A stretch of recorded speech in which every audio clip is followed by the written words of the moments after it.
Good evening. When was the last time that you got really curious? I'm saying that because too often we are paying attention to some ideas, we're interested, but here I'm talking about curiosity. Being so curious about a topic that you actually say, okay, I need to find an answer. So if you go online, then you go into a rabbit hole to try to figure out the answer. If you are trying to repair something, you're actually going to the hardware store or you're going to the lumber yard to try to say, okay, I need to build or repair something. And I'm not sure how I'm going to get there, but I will certainly do that. Same thing happens in mechanics, in coding, and so on. So tonight we're going to talk about curiosity, how being curious keeps our growth mindset alive, and why it is so important to do as a learner and to cultivate as a teacher, how it's important to keep curiosity alive, and how, as a leader, curiosity is the best way to keep your team motivated. So, that's a question for today. That's the topic, and I hope that you will enjoy this show. Let's see if the sound is going well. Let's see. I need to double check. And we have sound, so that's wonderful. So, on this, let's see.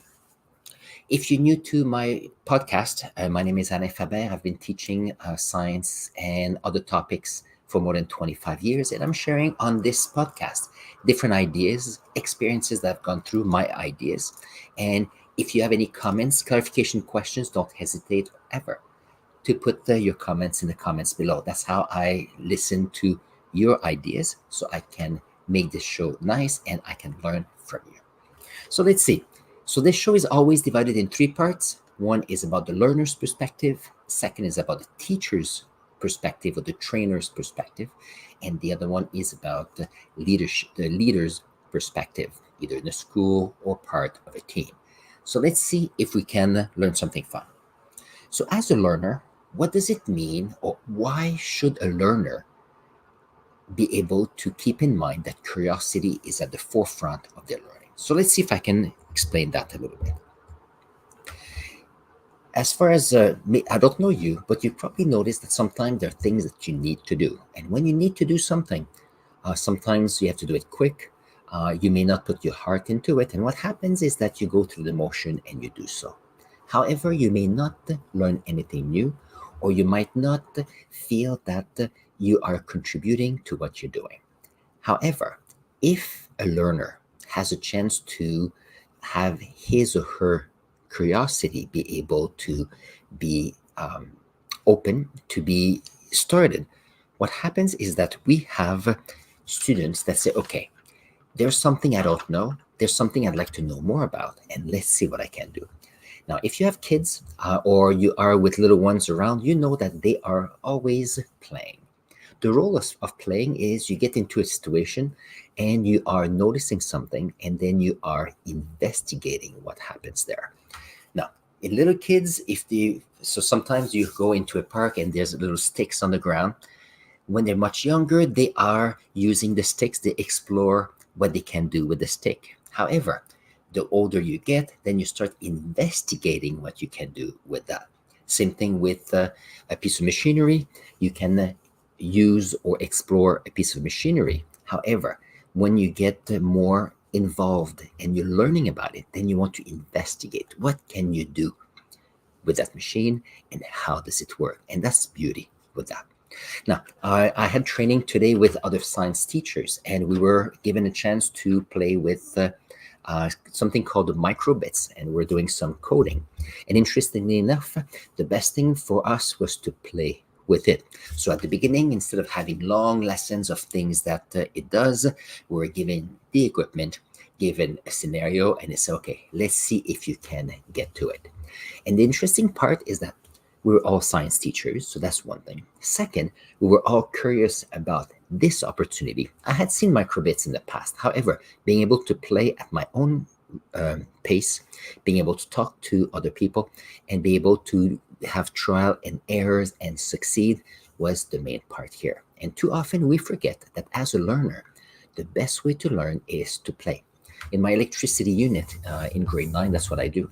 Before we do any work on circuits, I give them all the equipment and I say, okay, let's see if you can make something work. Create a circuit and let's see if you can do that. And usually it takes a day. And then what happens is that people say, well, it's a wasted day. And it's not true. People have had a chance to play with the materials so that they can be even better the day after. And that always work. Same thing with labs, for example. If you're in chemistry and you are exploring a chemical reaction, same thing. You are noticing something, and then you say, okay, what does it mean? And then you start investigating. You change some of the variables, you find that results are different, and then you try to understand why. That idea of curiosity is important because if you're not curious, that means that whatever you see, you take it for granted. You don't want to question it. You just want to accept it the way it is without any questions. However, once you start being in contact with something you don't know or something you're curious about, then you're willing to learn. And that's the whole idea of being smart. Being smart is not just being able to remember something and tell it again. It's part of that. But being smart is to be able to notice something new, be curious about it, possibly learn something, and then change your ideas for the future. And that's what I think smartness is. In order to do that, you need curiosity. And in order to cultivate curiosity, you need to bring questions to your learners. And that is a key part here. If you want to have learners that are interested, ask questions. Open questions where there's no set answers so that they can investigate themselves. Now, often people say, well, if you ask a question and there's no set answers, then what's the purpose of that? Well, the purpose of that is to be able to, first of all, learn trying to answer the question. And then once you start discussing with others as part of a community of learners, what you realize that many people have as many perspectives as there are participants. And then with different perspective, different learning happens. And then you can expand what it is. Now, in the industry, we have what we call think tanks. And what they are, we get people from different departments, different that people that have different skills, different ways they can contribute. We put them together and we ask them to see how can we solve a situation. So what happened is that they all start suggesting and collaborating. They all start learning from each other because they are curious about how to achieve an end goal. And I think that's what the beauty of what learners are all about. For example, I teach a course that is called Communication Technology in Business. So we're looking at the Google Suite this week, and we're looking at how we know about how Google Drive works. We know how Google Earth and Google Map works. What else? We have Google Calendar. And so what I did with the students, okay, you're going to create a presentation on those apps. Well, they said, well, we know about those apps. So what's the point? So the way I set up the presentation is that they had to present their app with two features that they know and they feel that everybody knows. So that was the first bit of their presentation. The second part of the presentation was for them to try to explore, be curious about the app so that they can learn something new and then teach other people in the group two features that they think their classmates don't know about. And that was kind of exciting. So we were having presentations the last couple of days, and that's what happened. We had about 6 or 7 presentations, and each of them with apps that we know about. But each of the groups presented new features they thought other people did not know. So what happened is that students got curious in discovering new features, and then the audience were excited to learn about new features on apps they already know. So I think that was exciting. And what happened is that it brought the curiosity of the researcher and the team to learn about the app, but it made the audience excited to listen to the presentations because they knew that they might learn something they did not know about. And part of the project was to give them a chance to reflect on what they had learned and experiment with the new features. And that was interesting because they had a chance to all grow as part of learners. And keeping in mind that the best way to learn is to actually be able to learn something and be able to teach it or show it to others. That's the best way for you to consolidate the new learning for yourself, but also making sure that you understand. Because someone that is learning from you will always ask the questions and questioning what you know. And if there's some few flaws and something you don't know, there's two things. They will know. And you know what the secret is to not get caught in that? Is that you, as a teacher, you could just say, well, I don't know. Let's see if we can find the answer together. And that's the best way to address the fact that we don't know everything. And students love when teachers don't know, because together they can build the knowledge base of the group. That's exciting. So let's see. That brings us to our second segment today about teachers and teaching. And with the same topic, I have to say that as a teacher, what keeps teaching exciting for me is the fact that I keep my curiosity alive. Because keep in mind that I've been teaching for 25 years. So let's say if you take grade 9 and 10 science, I've been teaching it a couple times a year. So that means I've taught the course 50 times. So that means that in 50 times, I've done the same thing over and over and over. So how can I keep the topic interesting for the students? Well, the only way I can do that is to stay excited with the topics myself. So let's see. Last week, as I was teaching chemistry, some people had amazing questions about orbitals. So when we have electrons around nucleus of different atoms, and how atoms react with each other to create new compounds. And you know what? There's a lot of things I know, but there's quite a few things I don't know about orbitals. And last Saturday, I wanted to make a video about that. And guess what? I spent about an hour, and then I realized I was not ready to be able to talk about it because I felt I was not confident enough to do so, which is exciting because it means that as a scientist, as a general scientist, there are things I don't know. And it keeps my interest going, because when my interests are keep going, then growth mindset is possible. And that's important because as you are curious about the topic as a teacher, then you have to remain curious about your students and your trainees. And that sometimes people forget about that. If you're in a classroom, they're not just bodies that you talk to or bodies you give work to for them to learn and for them to get a credit so that they can graduate. Everybody in your classroom are human beings, and you as a teacher, you're a human being. So taking the fact that we're all human beings with different experiences and different perspective, that opens the door with an amazing opportunity to bring curiosity, not just with respect to what we're learning, but knowing that if your students have different perspective, everybody can grow from them. And I tell my students sometimes, I'm more than 50 years old with my perspective, and the world is a great place, but it could be better.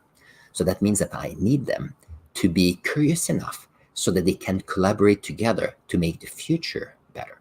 Even though I'm still trying to make the future better, as teenagers, they have so much more time ahead of them to make things better. And in order for them to be collaborating to do so, they have to be able to be curious. And that brings the whole idea again of the coding. So I had the activity today, and there were several teachers. And the whole idea here is that teachers learning new skills for their classes is always exciting, because teachers tend to love learning, and that's why they went into teaching. But sometimes we need to keep in mind that we have to have the stories to interest the students to be as curious as we can be. Now, in a classroom or in a training session, it's very hard for a teacher to make sure that 100% of all the participants feel that they are involved with the learning. It's impossible at any given time.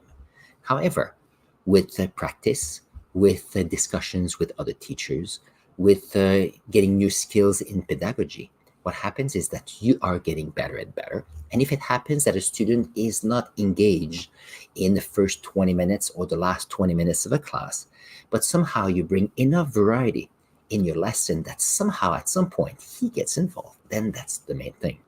Because that's it. If you are to think as a teacher that you need to be there for all students at all time, 100% of the time, it is very stressful. However, if you notice that you are a human being and that you have your worries and curiosity about the topics and your students, then you realize that as a human being, and them, your students and trainees as human beings, you're there for an adventure.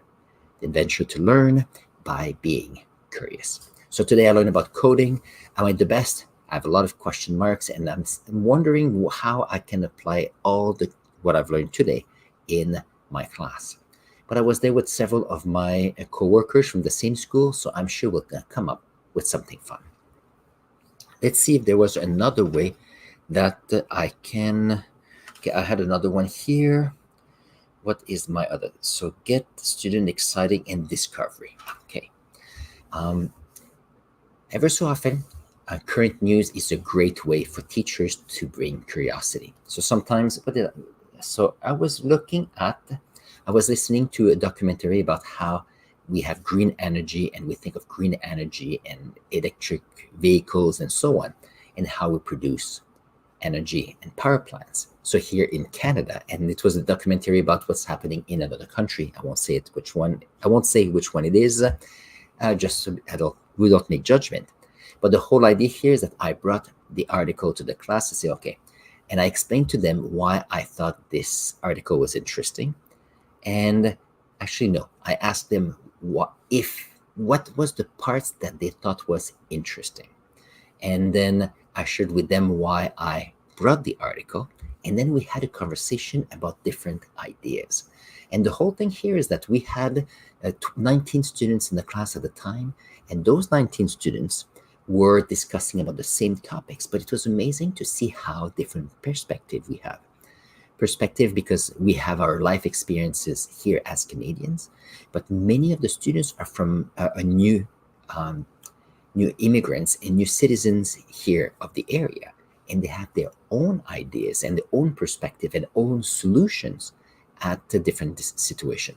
And this is how I feel I grow so much. So I mentioned earlier that teaching the same class for 50 times, at some point you get tired of it. However, the way I stay curious is the fact that things change all the time, science change all the time, but I can have new perspective from different students, and that's what keeps my interest in teaching the science class. But also, I think it keeps my students interested as well, because when I have a lab, for example, in science, I always have what I call the playtime. Here's the information I have. Here's a reaction you can notice, you can do. Tell me what you are learning, and then we go into the theory. I do that because when I was in high school, we spent so much time. We spent weeks on theory, and then after weeks of theory, then we'd do a lab and a few hands-on. And that is true that hands-on was important. However, after weeks of theory, then the sparks or the curiosity about the topic had vanished a little bit. And that's why I think that the hands-on activity is got to be done weekly. That's what I try to do all the time. And that brings us to the third topic of tonight's podcast about curiosity and keeping curiosity alive. So as a leader, there's a few things you have to keep in mind. First of all, you are leading a group, and that group needs to stay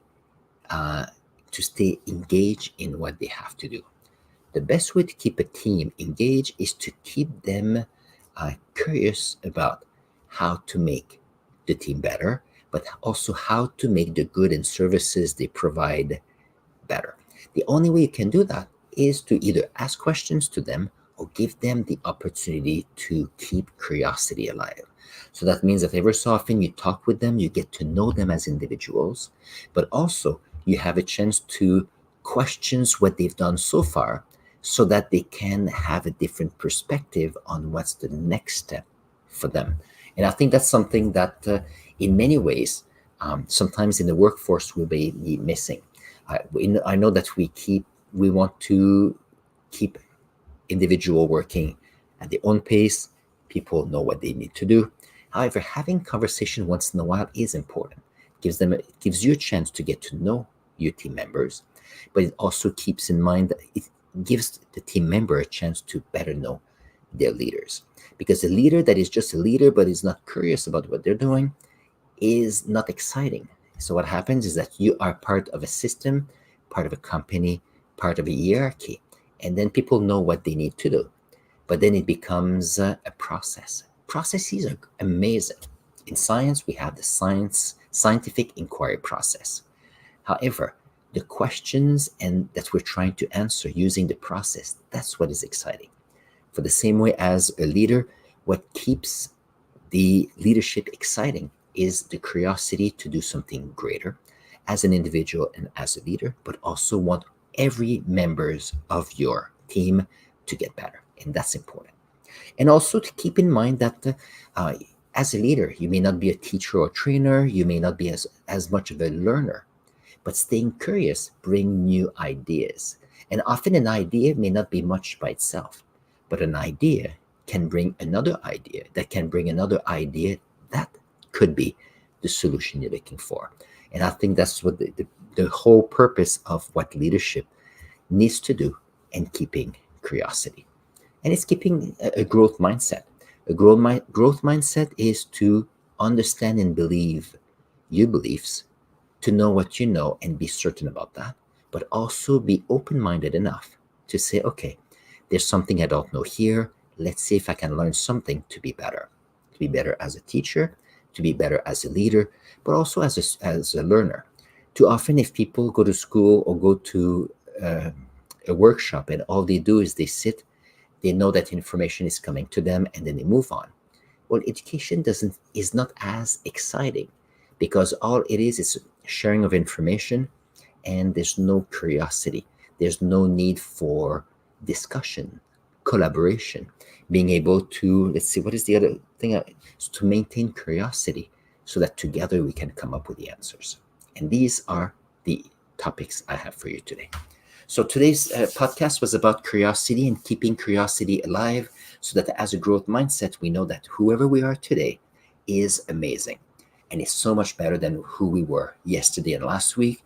And you know what? Knowing that with a growth mindset and curiosity, tomorrow and next week will be so much better.